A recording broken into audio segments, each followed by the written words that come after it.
Let's just get the report back. Thank you. The years have not been kind.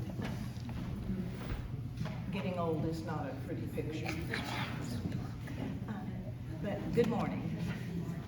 And when Rose first approached me about speaking this morning as a descendant of a survivor of the Armenian genocide, my first thought was of how I best could relate the story of my father and grandmother's valiant struggle to survive the first recorded genocide of the 20th century. And then it came to me that my brother, Nishan Asador Erganian, had taken care of that for me when he wrote Prince of Armenia, a novel that is based on the true story of my father, Nishan, and his mother, my grandmother, Mary. I'd like to read to you from the prologue of the book. It is the first decade of the 20th century, 1900 to 1910, and there is turmoil throughout the Ottoman Empire. A revolution by a group called the Young Turks has disposed Sultan Abdülhamid. The Christian nation of Armenia is besieged by Turkish and Kurdish invaders. It is rumored that the new regime has secretly decreed that infant sons of Armenians are to be killed in order to eliminate any future generations. This will become known as the first major genocide of modern times. My first encounter with death occurs when I am only 1 year old. The enemy is at my front door. I am Nishan, and this is my story. My brother then goes on to describe in more than 275 pages the horror of Nishan, young Nishan, witnessing the murder of his father, the raping of his mother, the burning of their home, and the pillaging of their village, Amasya. Nishan and Mary, as thousands of other Armenian women and children, were then forced into the desert, left without food or water or any hope of survival. Their future, if they happened to survive the death march, was imprisonment at a concentration camp, which the Turks called the prisoner camps, where their death was inevitable.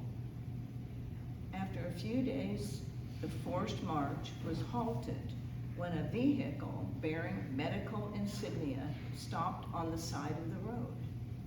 A Turkish army officer was kneeling on the ground, holding a woman in his arms. This is a Turkish army officer, happened to be a lieutenant. When he beckoned for help for the woman from the Turkish soldiers and none would respond, he motioned to my grandmother Mary to come to the woman's side.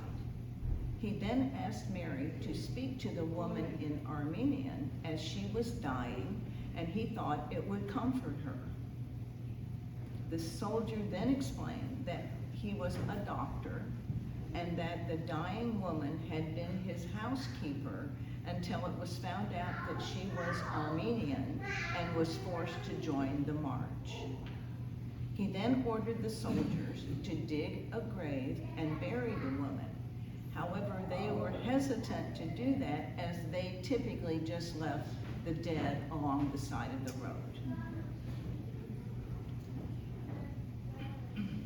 As the Turkish doctor seemed to have a compassionate side, and as my grandmother considered he would now need household help, she introduced herself and spoke of her housekeeping and cooking skills. After some conversation and the insistence of Mary that her son must be part of the deal,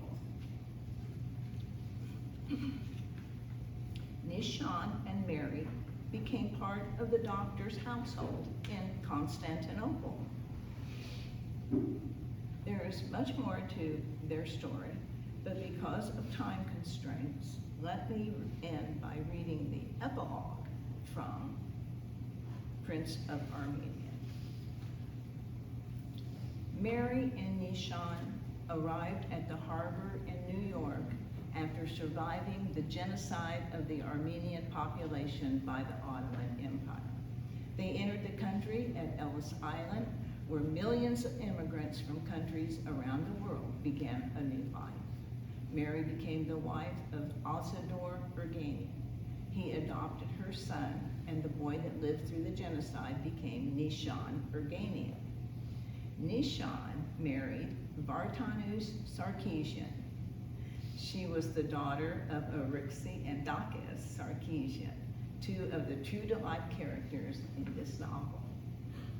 Nishan and Rose, Vartanus, of course, as our mother said, was, Vart, of course, is Rose in Armenian, and Anush is like sweetheart. It made my day when my father called me Anusha. I knew I'd done something really good. Well, mother said that in school, the children called her Varnish, and so she took Rose, and so from then on, she was Rose. So Nishan and Rose had 3 daughters: Mary Rose, who's right over here, Carolyn, me, Roxy, Anna, and Nishan, their son Nishan. Our father Nishan was a wonderful father. He was a respected merchant during his lifetime in America. He faithfully carried on the legacy of the Armenian people. I would like to, if I've got a minute here, tell you just one other. At the end of this novel, my brother wrote in page 277 or something here, right.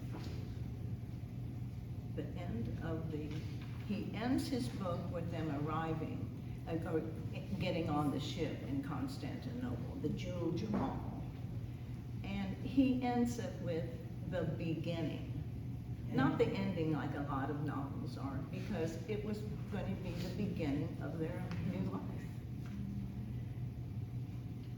So, and where he got what became, where I think he got the idea to do that, was because of William Saroyan so eloquently wrote, "Go ahead, destroy Armenia.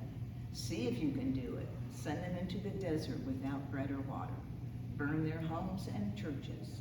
Then see if they will not laugh, sing, and pray again. For when 2 of them meet anywhere in the world, see if they will not create a